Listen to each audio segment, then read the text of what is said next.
Hello guys, today I've got Tommy Frank on, flyweight boxer.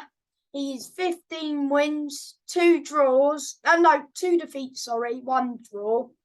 And yeah, how are you? I'm all right, thanks, mate. How are you? I'm good, mate. My Good, first good. question is, aren't aren't you fighting for the British flyweight title against Jay Harris soon? Yes, mate, I am. I am. British and Commonwealth titles.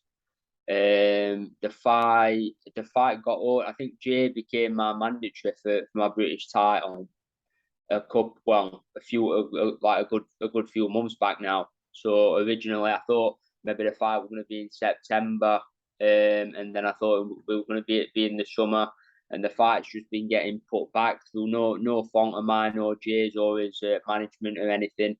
It's just basically finding out who's going to promote the fight. Really, it's a big fight, a big domestic fight, It British and is. Commonwealth title. I believe it's a really good fight between me and Jay Harris. This should be So on TV.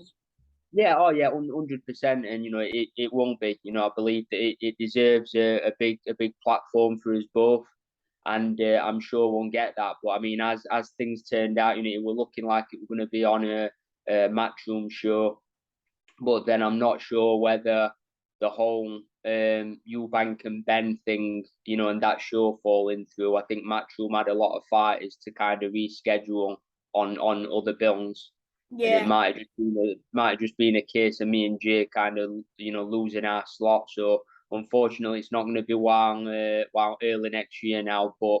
We're both just going to have to show a bit of patience, and I'm sure the fight will get made early next year. That's the plan, and be So on are a, you are a you big still platform. are you still training hard? Yeah, to be honest, Sam, I'm always in the gym anyway. I'm always like ticking over throughout the year. I don't really have any time off. I might have maybe a week off after I fight, and then that's it. I'm always straight back in the gym. But I like looking after myself and training all year round to keep in shape. Just for me, just generally.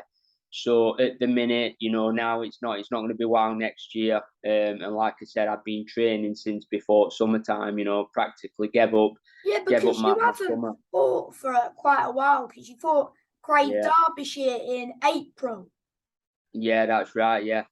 So my last fight were in April, so it's been a long time now. Probably the longest time I've been out of the ring. Apart from like COVID and stuff. During lockdowns. But Yeah. so yeah, so it's but like I said, it's a very big fight for me. So I'm going to show a bit of patience, and that's going to pay off in the end. And that fight against Craig Derbyshire, that was a good fight. Yeah, it was a good fight, mate. It was a good fight. I mean, as I said after that fight on a few interviews, we aren't making excuses. I personally thought I did enough to get that win on the night. Didn't you get I know like dropped once? twice, Twice. twice.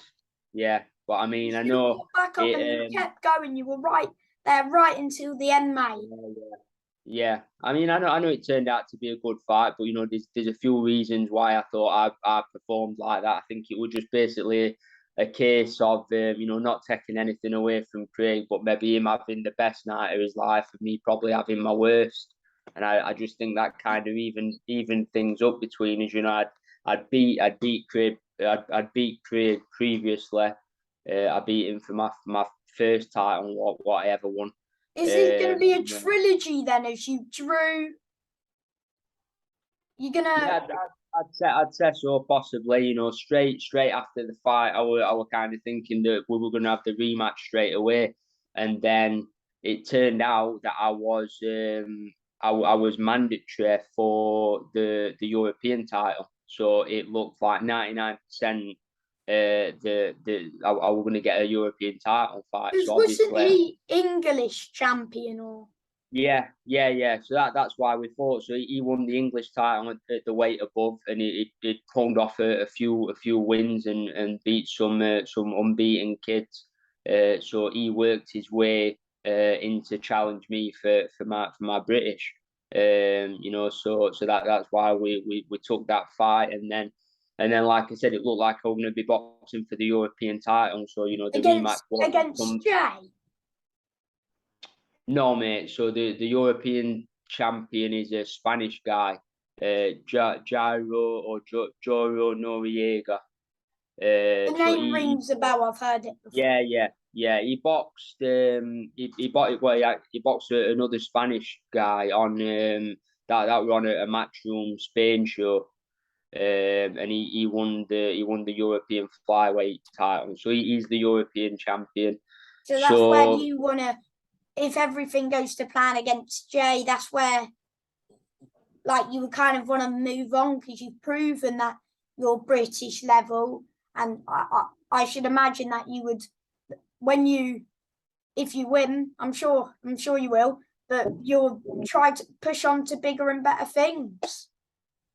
yeah, I think more than anything, the fight with me and Jay it's a big fight, and it's going to give me a chance to shine on a big stage, So that's what I'm looking forward to mostly, being British and Commonwealth champion, and then also, yeah, like I said, the next step would probably be European. But I'm just looking for big fights, and I just want to take every fight at a time and just see what kind of presents itself, and just go from there. But the main thing is I want to be involved in the big fights. Yeah. Unfortunately, in 2020, you suffered your first defeat to Rosado Hugo Granaros. Yeah, What that's happened? right. Was it? I think it was a bad shoulder. Yeah, it were, mate. So what happened? So I think that was in December of It was. 2020. So we were still in lockdown basically. So what happened is at the start of 2020, I got a shot at the vacant IBO flyweight world title. So that was gonna be in Sheffield in the March of 2020. And then literally 10 days before the fight, we got locked down. We went into lockdown and everything. So that fell through. Who were So you then going to fight? I was meant to fight another Mexican actually, Maximino Flores. I was meant to fight. Am I right in saying that Flores beat Jay? No, he didn't. He fought Andrew Selby. Andrew Selby beat him. I know that. Hector Flores, I think. Sorry, yeah, no, I know who you're thinking of. I know you think. Yeah, Jay he did fight a Flores, but a different Flores. Oh. Because yeah, because I think he fought him maybe a couple of fights ago. Hector Flores, weren't it? That's right. He You've got got a good, stopped. yeah, you've got a good boxing brain on you. A very good boxing brain on you. But in his last fight, he got a fifth round stop. No, fifth or fourth round, I can't remember. He stopped his opponent, Jay, but it was like a comeback sort of fight because he's been inactive. Yeah, that's right. Yeah, but he's been in there with good names as well as you. So I think 100%. this is going to be a good fight. But I'm sure you've got your tactics, he's got it, and the best man will win on the night. Yeah, definitely. Like I said, I think it's a fight that Jay's boxed at world level. He's boxed for a world title, and I thought he gave a really good account of himself against Martinez. I thought he really go on, mate. How did your shoulder, like, what happened? Oh, sorry, yeah. So sorry. So going back to that, so I was meant to box for the IBO world title in March. We went into lockdown, and it looked like we were just fighting. That we were going to be fighting British fights. So I asked Dennis, my manager, to try and get me the British title fight. Dennis Hobson.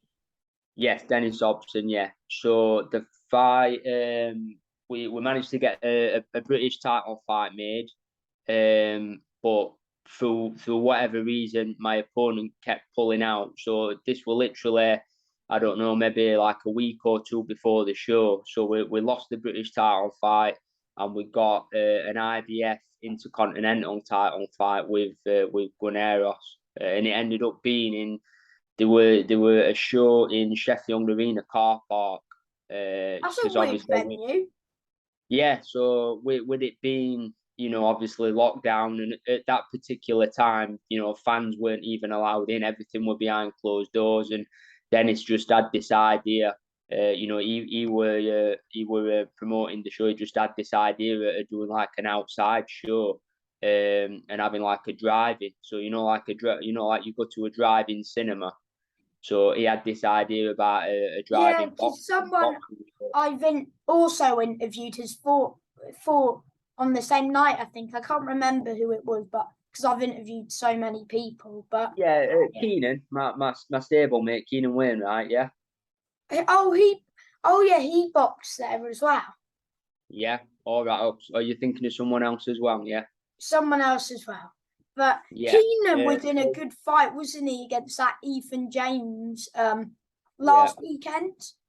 yeah. Last weekend, mate. Yeah, I was there. I was there ringside. I thought it I was thought very, very. Keenan did enough personally. Yeah, so did I, mate. So did I. Yeah. But I think no matter what, Keenan's stock will have rose from that. I thought he gave a brilliant account of himself, and on a big platform, on 24 hours notice, Yeah, on with the weight above as well, moving up a weight. And like I said, for me, it did enough to come away with the win. I thought that the same score they gave, maybe a reversed Keenan way. That's the way I saw it. I don't really argue with it because it was close, but I thought Keenan Yeah, did enough. it was definitely close. I wouldn't go as far to say that he got robbed. It was a close He fight. didn't You get know what I mean? robbed, but No, he didn't get robbed. But like I said, my personal opinion on the night from ringside was Keenan won. I haven't watched it back, to be honest with you. But I just think either way, he should be very proud of himself, and that'll make him a better fighter in the future. And he's been on a big platform now. People know what he's all about. So hopefully yeah. they get behind the wolf. Hopefully they could get him on like another BT show sport. Yeah, hopefully, mate. Hopefully, yeah. I'm sure that that's the plan with Keenan. Because he's definitely talented enough. Yeah. Because you're Um. both So, doing very well, and I'm sure even though Keenan's came up a bit short, he's still around like the English level, would you say? yeah, definitely, definitely. I mean, Because I'd he love to could see him be fight for a title. going for a title next year, even though he suffered that defeat. Yeah, Keenan he's had a bit of bad luck, to be honest with you. I'd probably say the last year and a half maybe he's had a lot of fights fall through, a lot of title fights. I think he's been meant to box for like an area title two or three times, and they haven't come off. So I want to see, we all want to see Keenan fight for a title next. Whether that's an The area area title or or the an English English. title, He or just wants even one of them, doesn't he? yeah, The title. even like He like a deserves it. international title or something, like a 10 round title fight to get Yeah, to get him a belt, and then push on from there. Because I think the more rounds he gets under his belt, the more experienced, obviously, and the better he'll get. yeah. Can we talk about your fight against Matt Vindel, was it? Matt Windle. I'm sorry, I've like we kept going off subject. You want to in that first fight with Guerreros, me shoulder went in like third round or something like that. So it was a bit of a nightmare, mate. To be honest with So were you a you. bit up? So did the corner pull you out? Is like your shoulder Yeah, was getting to you? yeah. Basically, I felt my shoulder going in the third round. I think I went to throw a jab or an up or something. And I just felt it go. It weren't too serious at the time. It's just kind of thought, oh, what were that? And then as the rounds went on, it started seizing up. So like just round after round, then I really couldn't throw it, and then obviously I realised that there was something wrong. So I was just using my right hand. I was just boxing one handed. I did that for like maybe 5 or 6 rounds.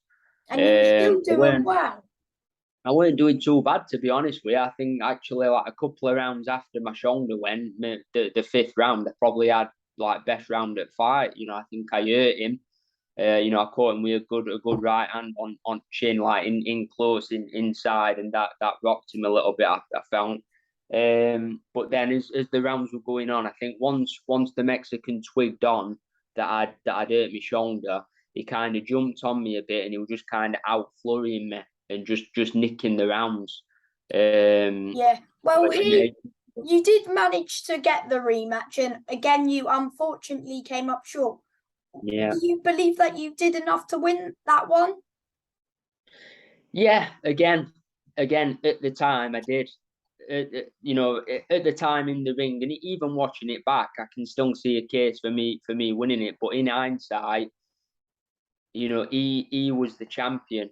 I'd lost the first fight. So I were entering the rematch as the challenger, and I think I probably got the tactics slightly wrong towards the end. I think the start and the mid fight were perfect, but I probably instead of really putting my foot down in the last couple of rounds, I just tried nicking it, and I think that's ultimately what cost me. Like I said, I personally still think I did enough to get it, but you can sometimes understand why the judges give it the other way, because I was the challenger and he was the champion. So I I got had it. I you got up it by wrong. two. You what? Sorry. I had you winning that fight by Yeah, two. yeah. But that, like I said, I think I got a lot of mixed like messages from the arena. I think depending where you were sat in the arena, sometimes you're seeing a different fight. Some people I spoke to thought that I won hands down, like by two or three rounds. Other people thought, yeah, a bit closer. But it's just one of them things. I got the rematch, and ultimately I messed it up. I messed it up, and it were a very hard lesson learned. Is he still fighting?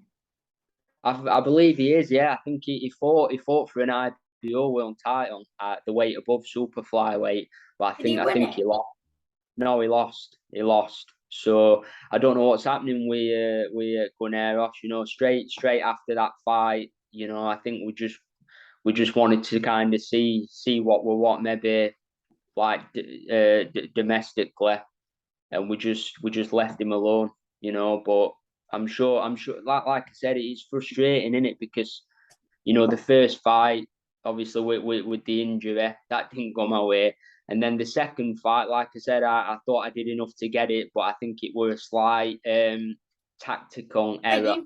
you've definitely came back a better and stronger fighter. Yeah, yeah, You've 100%. you And had like I two said, good wins against that Matt Windle, who I think he won a title recently. yeah, he did. Yeah, so I boxed Matt. So literally after the rematch, like 12 weeks later, I boxed Matt Windle for the British title. So I And you beat him, won it. and finally got my hands on the British title, which I were meant to have in the March. Sorry, like during the lockdown. The very first lockdown, I was supposed to have that British title. So I finally managed to win that British. Yeah. I bet that was a relief when you finally got your name announced the winner.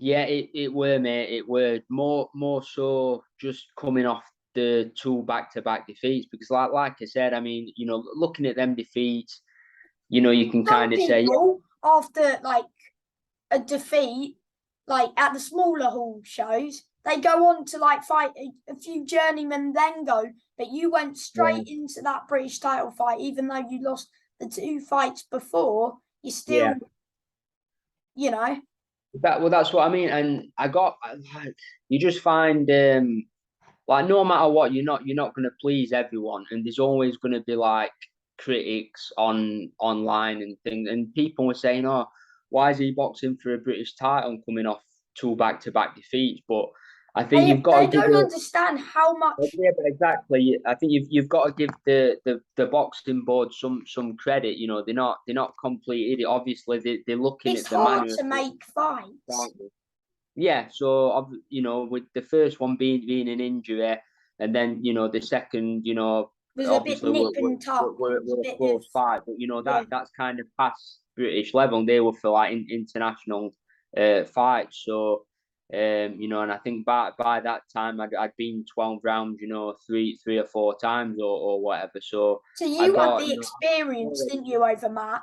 Yeah, yeah, definitely. And I was already in for the British title for like a year before that, trying to make a British title fight. So my name were kind of top of the list for the British title anyway. Dennis got me the opportunity, which I was very thankful for. And like I said, I took it with both hands because coming off two back-to-back defeats, I had to. You know, it would either sink or swim. So I'm very fortunate that I got my hands on that title. Yeah, What about when you fought? I think you fought again after that fight against Charles Tonto. yeah. He's Because a good fighter, to be fair to him. yeah, well, he were another last minute So fair replacement. play to them for all coming in. That was a fight. Yeah, exactly. Yeah, exactly. Yeah. So I boxed him Because you about never about know, mate. You might have ended up with like a journeyman, whether you wanted to. You still, fought someone with a winning record, which is the main yeah, thing. yeah, 100%. You know, and them guys, they know that you know, if they pull off an upset, it's obviously a good thing. You know, so they're gonna, you know, they definitely, you know, go for the win. Yeah, So that was last December that I fought him. Yeah, that was just a 8 round of that. yeah, but he, how much rounds do you think you won out of that 8 rounds? What against Charles Tondo? Yeah. Eight, eight. Yeah. In fact, Did did he I think did that's what the did he score is. hurt you at all? What Charles Tondo? No, no, he didn't, mate. He did very tricky. From what I can remember him, it was Who's southpaw. who's the Very heaviest hitter you've been in there with?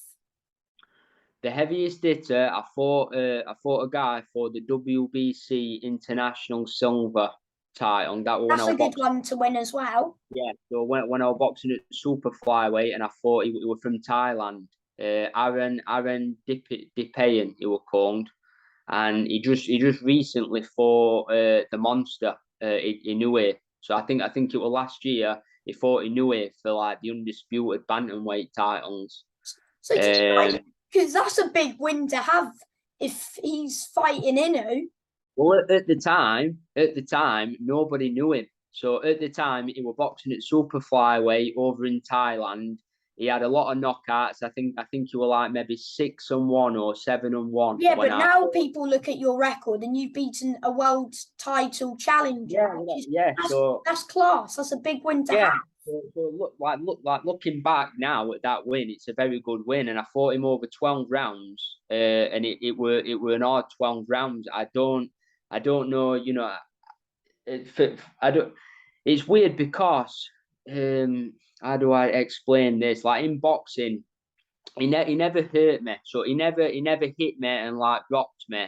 But you know when someone's just got heavy hands, like he Yeah, had very heavy hands, so he never hurt me.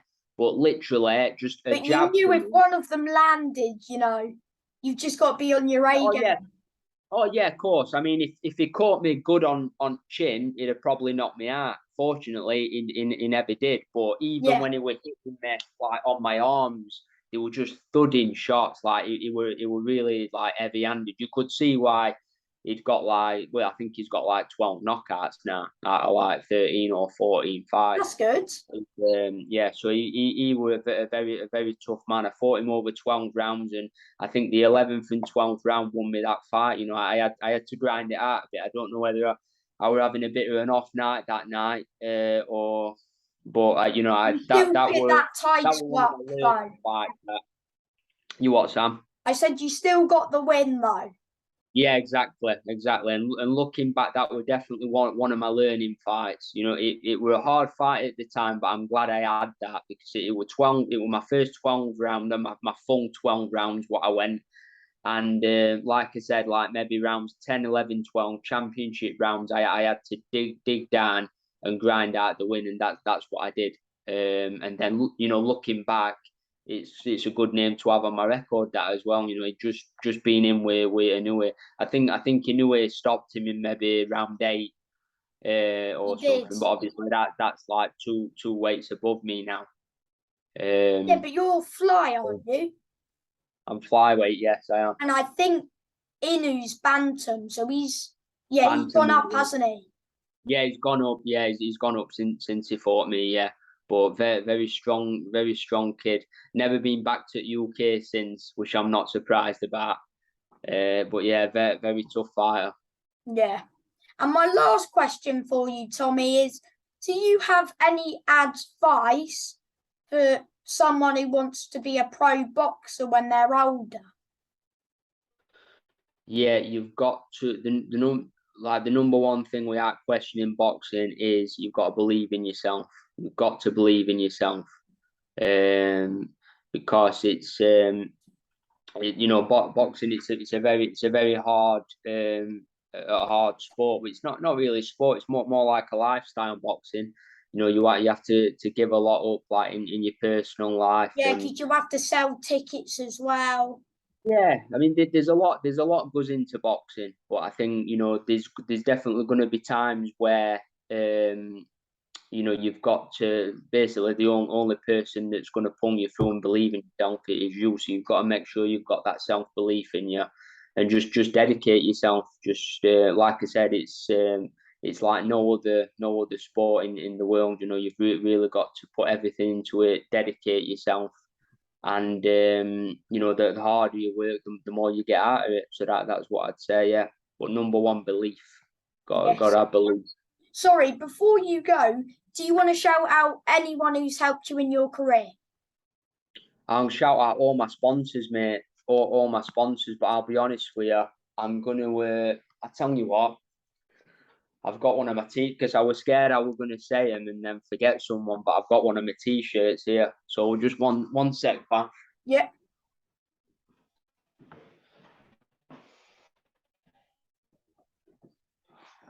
So my sponsors, they've helped me massively all throughout my career. So Clearing Stock Supplies, my main sponsor, G Siddons Civil Engineering, Innovation Alloys, Bar Kellum, Worksop Timber, New Gen CBD, Mark Walker Logistics, and LB Sports Therapy. So they're my main sponsors.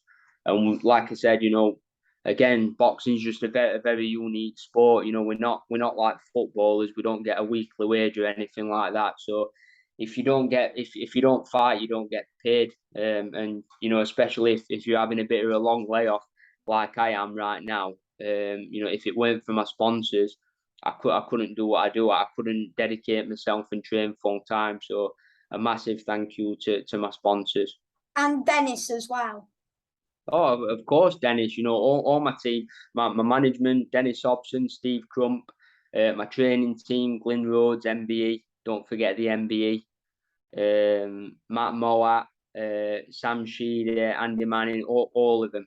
You know, they've all been, you know, a massive part in my in my boxing career and continue to do so. Yeah. So again, we are my team and my management. I wouldn't be where I am, and hopefully the best is yet to come. Yeah. And good luck for your fight next year. Thank you for your time. No, that's all right, Sam. Listen, keep doing what you're doing. Yeah, you're very good at what you're doing, and I see you're very busy. You're just banging out these interviews. So keep doing them, my man. Well done. Thank you, Tommy. Bye, mate. See you later.